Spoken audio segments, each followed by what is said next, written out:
نهنيك أولا على المنصب والعبء الثقيل يعني. وأسأل حضرتك في البداية، ربنا كريم وادعي لنا ان شاء الله ربنا يوفقنا يعني. ربنا يوفقك، لأنه القضية الأساسية عند الناس يا سيادة اللواء الأمن قبل لقمة العيش دلوقتي. وهو ده اللي اتاكد عليه في تعليمات في توجيهات السيد المشير ودكتور رئيس الوزراء، الامن يعني.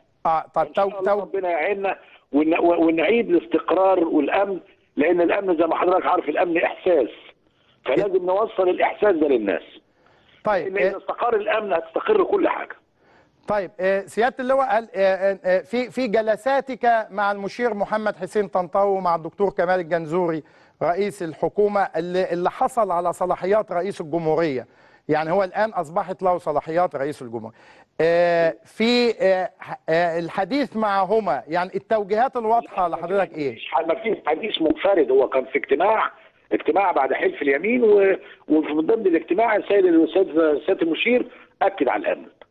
أكد على الأمن؟ طبعا. طيب الامن بقى يا سياده اللواء، اولا عايز ادخل بس في جزء داخلي يتعلق بالخلافات الداخليه يدخل بيها في التفصيلات، لان بس اديني فرصه، يعني انا لسه يعني بشوف الامور كلها، فمش قادر يعني مش يعني انا حاليا عاوز اخد فرصه بس الم الامور واشوف ايه الامور والكلام ده كله. والله ونحن نتضامن معك يا سياده الوزير، بس هي بعض النقاط التفصيليه اللي ملهاش علاقه بما هو قادم. هل تعتقد أنه في خلافات داخل وزارة الداخلية بين قيادات قديمة وقيادات محسوبة على وزير الداخلية الأسبق الذي يحاكم الآن اللواء حبيب العدلي؟ يعني كان البعض يقول أنه لو اعتمد اللواء محمد إبراهيم على رجال حبيب العدلي سيفشل. تعليق. لا يوجد حاجة اسمها رجال حبيب العدلي، احنا جهاز انضباطي بتحكمه أقدميات، وكل ما يصار ان ده برجال ده ورجال ده اطلاقا، مش بقول الكلام ده اطلاقا، يعني حتى واحنا موجودين في الخدمه عمرنا ما سمعنا حته تقول لك ده رجال دي ورجال دي، كله بيعمل لان ده جهاز انضباطي بيراعى فيه الاقدميات.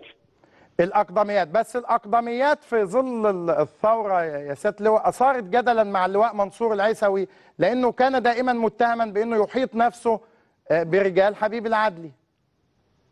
والله انا يعني عايز اقول لحضرتك مش عشان حاجه، يعني في البدايه لا يوجد حاجه اسمها مسمى رجال حبيب العدل.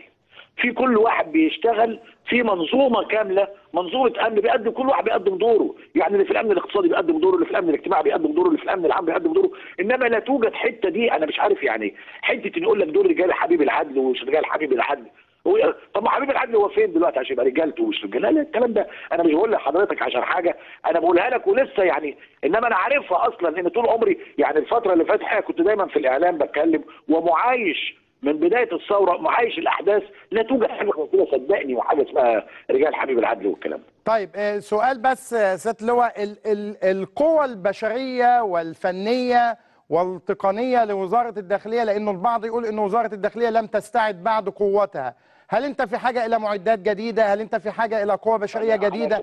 عشان ارد على حضرتك لازم اشوف ايه الموجود وايه الاحتياجات، انا لسه ما شفتش حاجه خالص يعني، ما انا ما اقدرش ارد على السؤال ده غير لما اشوف اصلا ايه اللي موجود وايه اللي خسر اللي اتعرض للتلق وايه الاحتياج على طول كده. طيب العلاقه بين الشرطه والشعب يقول البعض انها تحولت الى ثأر متبادل وانتقام متبادل، بمعنى بعض الناس يعني نتيجه التراكمات القديمه بيقابل ضابط الشرطه